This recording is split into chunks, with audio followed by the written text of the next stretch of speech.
Today on the YY family, I'm gonna find out how water turns into steam and dew.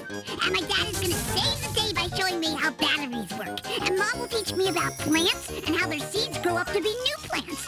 My Uncle Micro shows me how my nails and hair protect me. Then Grandpa Matic takes Zygo and me way out in space to see a big red star being pulled into a black hole. It's gonna be the coolest of cool, so don't go anywhere. Hey, what's going on? What? Come along with me and meet the smartest family in all the town. The YY family. Mom can make it plain to see that what goes up eventually comes down. The YY family. Come and meet the YY family. We got a lot of real know-how. Grandpa knows a lot about farming. Ask him and I'll show you now. Why do airplanes fly? When I land, I'll tell you why. Meanwhile, there's a dragon making some kind of a potion in a vat. The YY family. And Grandma's no stranger. She can teach you all the dangers found in that. The YY family. Max is a mechanical marvel. Why? I know copy kind of guy. Maybe he can show you the answer now. If you want to take a look inside. Everybody's in a lather. Rushing, wondering what's the matter. Every person here's a cry. He rushes to the baby side. What's the deal? What could it be? Just on the YY family. Have you ever wondered why the salty oceans, lightning, thunder, what the earth is like down under? Why there's wind and snow and rain? Let Eartha and Basalt explain.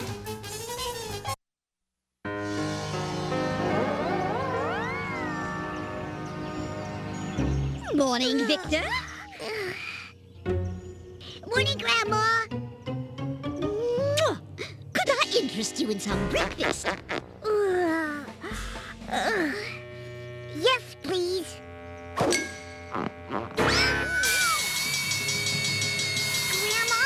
where did the steam come from? Well, it's quite simple. You see, every substance, including water, is made up of billions of tiny bits called molecules that are constantly moving around. When we heat the water, the molecules move faster. That water's sure moving, all right.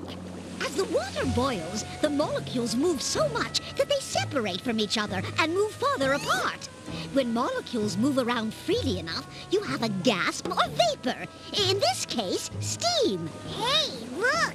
There's less water in the pot. Right. The water molecules are now scattered around the room as steam. When a liquid changes to a gas, that's called evaporation. No, I was afraid of this. Don't! Grandma, there's water all over your glasses, but they didn't fall in the pot.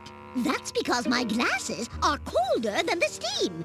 So when the steam came in contact with them, that caused the water molecules to slow down. So the steam turned back into water? Right! Now, let's go see how water changes with the weather. Let's begin with your basic, ordinary water. I think this is more like mud. So it is. Be right back. Grandma, how come the grass is all wet? I bet you can figure it out. During the day, the sun heats the earth and water evaporates from the oceans, rivers, and lakes. Hey, guys, what do you say we check out the upper atmosphere, huh? I thought plants and animals need the water. Oh, they'll get it. After sunset, the air cools down. So, the steam condenses into water and falls on the plants. I knew you'd get it. Now, in winter, it's too cold to form dew. The frozen droplets fall and cover the plants just like the dew does. But this is called frost. Those clouds kind of look like the steam from your pot, Grandma. Yes, dear, they're very similar. The air is cold up there, so the water vapor condenses into clouds of drops. Sooner or later, those drops will fall as rain. The mist on the lake is also made of condensed water droplets. I think they're evaporating, Grandma. The mist is clearing. Sure. It's warming up. And the dew is evaporating, too. Ooh, let's go to the island. Wow, there's that rain you were talking about. Well, I just wanted to explain water, not wear it. How come you never showed me this trick before, Grandma? Well, dear, I was saving it for a rainy day.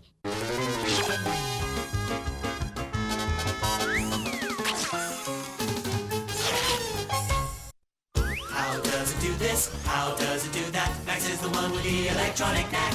Machines are his thing, so don't go berserk. Max on the job. You'll find out how they work.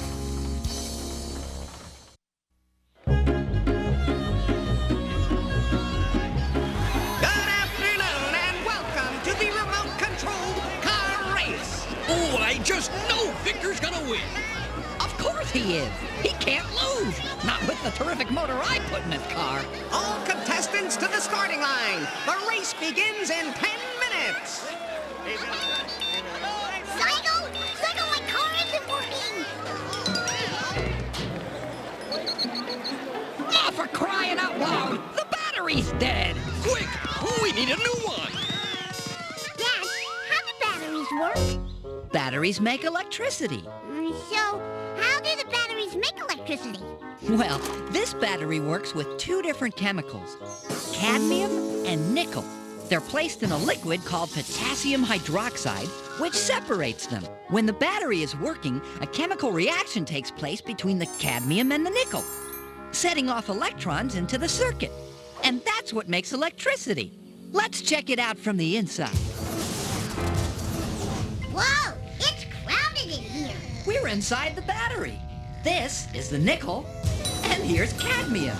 But Dad, they're all asleep. How do they make the electricity? We'll see when we connect the battery. The battery is connected by a wire to the other parts, the switch, the antenna, and the motor. To start the battery, we must complete the circuit. That starts the chemical reaction and releases the cadmium electrons. What's an electron? Electricity! What are you gonna do now? Well, I'm gonna go play with my friend Nickel, who lives next door. Hey, Cadmium, what's taking you so long? Oops, I forgot. I can't get in this way. I gotta take a long way around. See, Victor? That's how electricity circulates. When the electrons move around the circuit, they power your car. The electrons move all through the motor, and the motor makes the wheels turn. Then the electrons return to the battery. Here I am! It's about time! Now the cadmium electron's arrival will change the nickel. As it loses its electrons, cadmium also changes. After a while, all the electrons complete a tour of the circuit. And that's why the battery goes dead. Right! And then you've got to replace it. We've got batteries. Oh, lots of them. On your mark, get set, go! And they're off! Go! Faster, Victor! Faster! You can do it!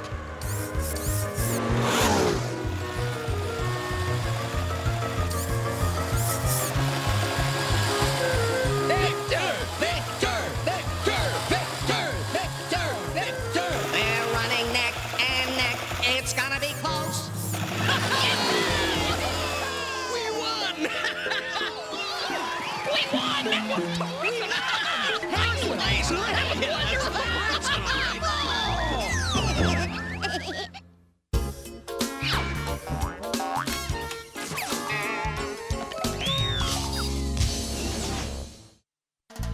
Hey, the questions that you have are not too serious. The animals and plants are not so mysterious, so have no fear. Everything will be made clear. Vanilla, quick, and quite hard here. Now let's see. If I give the little one extra water, it'll catch up to the big one in no time. Too much water will drown your plant, Victor. A baby plant only needs a little bit of water. Mom, where do baby plants come from? I'll show you. New plants come from flowers. Flowers? Every flower contains stamens and pistils, the parts of the plant that enable it to reproduce. Each stamen has little bags full of powdery granules called pollen. And what's this? That's the pistil. New plants begin when a flower's pollen reaches the pistil of another flower. That's called pollination. Oh, but how does the pollen get to another flower? It's carried from flower to flower by insects or the wind. Look, Victor, This bee is about to pollinate a flower. The bee is attracted by the color and smell of the flower. It gathers nectar from the flower, which it uses to make honey. The pollen sticks to the bee's legs and is carried to other flowers when the bee collects their nectar. Now, there are some plants like wheat, barley, corn, and rice that have tiny flowers and no smell, so they can't attract any insects. Hey! We're out here! Yoo-hoo! Oh, fine. If we don't pollinate, then when that butterfly wants a bagel or some whole wheat toast, he's gonna be out of luck. So they depend on the wind to carry pollen to them. I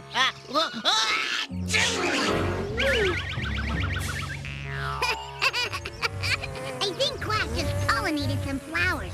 You may be right. You see, some animals also help to spread pollen. There's a tropical plant called a bird of paradise, which attracts bats. Like insects, bats carry the flower's pollen from flower to flower. A few species of birds also pollinate flowers. Hummingbirds, like bees, go from flower to flower gathering nectar. Tell me, Mom, what happens when the pollen is taken from one flower to another? Look at this little pouch underneath the flower. When an insect lands on a flower, pollen falls onto the pistil, then fertilizes the little pouch under the flower, where it begins to form a new plant. Then the flower withers away, and the pouch grows and changes into fruit. Like we eat? Some of it. Anytime these pouches grow, that's called fruit. When they grow on a peach or a strawberry plant, for example, then we have fruit we can eat. Inside the fruit are the seeds of new plants. That's the baby cherry tree. There are seeds in all fruit. And when animals eat the fruit, they scatter the seeds. How does a seed become a new plant? The seed contains food for the new plant. And when there's enough water and warmth, the plant begins to feed and grow. The roots sink deep into the ground to feed the new plant. The stem becomes longer and will soon grow out into the light. Wow! Is that a new cherry tree, Mom? Well, it's not really a tree yet. That's because it needs some water to help it grow. Not too much. We don't want to drown it. Very good, Victor.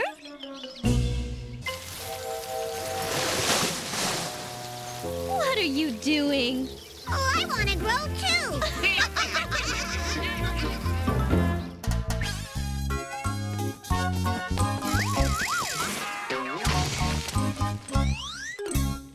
You have seen nothing like this. These two guys you can't miss. You wonder what's inside you. These are just the guys to guide you. Come on, let's go. Let's go, let's go. These guys are in the know. Micro and Scopo.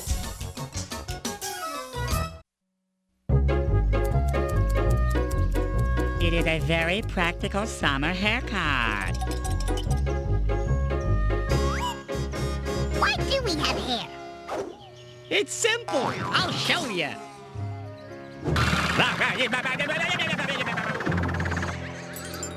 Hair protects us from the cold in winter.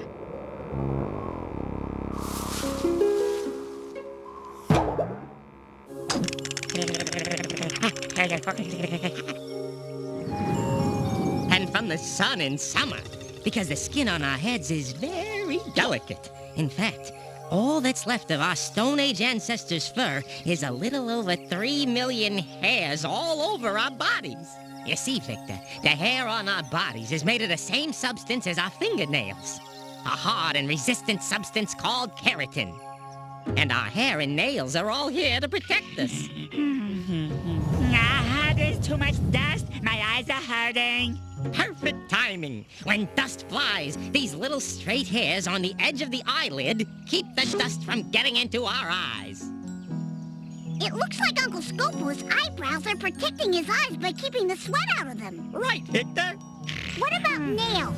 Well, the skin on the tips of our fingers and toes is very sensitive.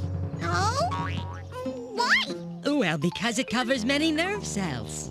Then that's why we need nails to protect it. Hairs grow in the skin's cavities, and they are all made by cells full of keratin, which are found right under the skin's outer layer.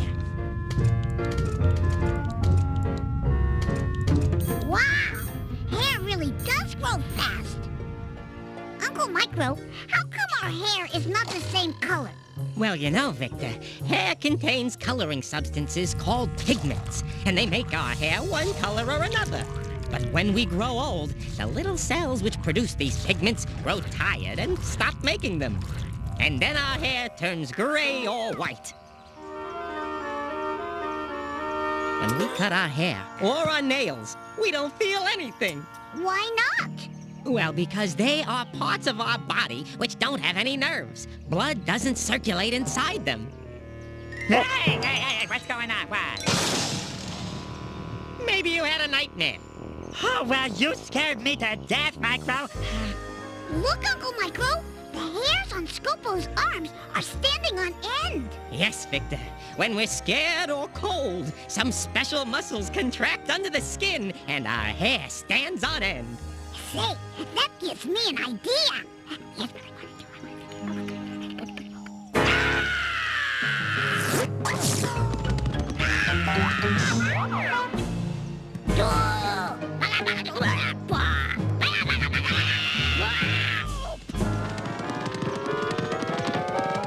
What on earth?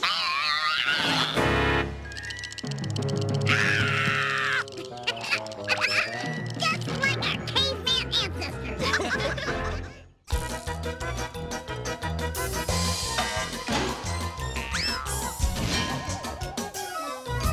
Who has all the answers about the sun and moon and stars? That would be Zygo and Magic. Who can tell us all about the atmosphere and Mars? That would be Zygo and Magic. Pick a spot in outer space, they've been all around the place. Zygo and Magic, here they come.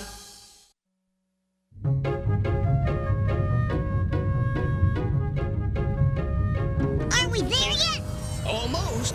In fact, I think I see what we're looking for now. Oh, yes, that meteorite looks very promising. Go on, Zygo. Bring us back a nice big sample. Some people collect stamps. Some people collect coins. Oh, not this family. No, we collect meteor samples. Grandpa, look! Hey! Oh, this is not good. No! Zygo! I hope this works. Yay! He made it! Good fella! Oh, that's just perfect. First you leave me out in a meteor shower, and now there's an engine malfunction. Well, could be worse. How? It could be raining. Now what? A red giant! Cool! What's a red giant? It's a star that's run out of fuel. Ooh, let's go see! According to the computer, this one has enough mass to collapse into a black hole. What's a black hole? You'll see soon enough. We've got to hurry. Nobody's actually seen a black hole before. There! It should run like new. This must be important. Looks like we got here just in time. Our red giant is about to blow up. Blow up! Sensors, tape deck, windshield wipers. Here it is. Shields! Now, Victor, the red giant's outer layers have been blown off. All that's left is the core of the star. Yep. In space, heavier objects pull on lighter ones. That's gravity. It's why we don't fall off the Earth. Very good. Well, this star was so large that its own gravity is pulling all of its matter toward its center. It's collapsing, getting smaller. It disappeared. No, it's still there, but its gravitational pull is so powerful that even light can't get away from it. Uh-oh, the engine stopped. We're being pulled into the black hole. I should have known that red bolt was trouble.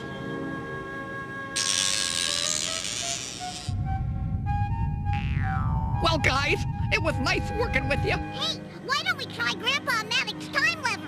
Of course. We'll go back before it collapsed into a black hole. Boy, we sure are lucky this is a cartoon. Now, what were you saying about a red bolt, Zygo? Oh, nothing. The backup systems failed. Your whole ship needs a complete overhaul. Hey guys, have you seen a red bolt anywhere? There's one missing from the washing machine. Backup systems, Well,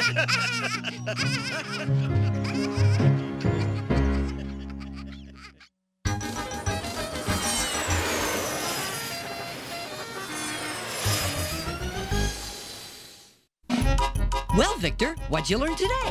Oh, tons of neat stuff. I learned that during the day, the sun heats up the earth and water evaporates from lakes, rivers, and oceans. Go!